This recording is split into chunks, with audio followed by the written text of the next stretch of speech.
तौर खां मेरा नाम है। मैं 5 साल तो मरज वहदा आना तो ये सकाई रेडी वहदा आना।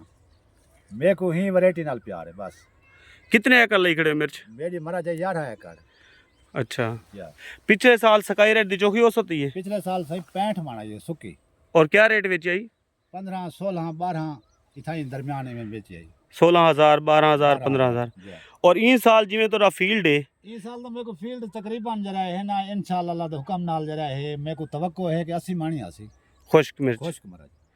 आजकल क्या रेट है? आजकल रेट 18,000 दे खड़े। जबरदस्त। सकाई रेट दे बारे क्या पैगाम दिसो? कई रेट सही साढ़े दिल को लग गई है। साकू लोग में जो आखन भाई वैरायटी वावा साढ़े हिंदू तो मुतमईन है।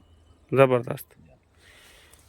बाकी फील्ड जितने लोग ने खड़े हो सन साकू इंशाल्लाह अल्लाह दे हुक्म नाल सकाई रेट नाल एडा प्यार है कि साडी सकाई रेट कहीं को नहीं ढांदी जितने वीर जी हैं। जबरदस्त।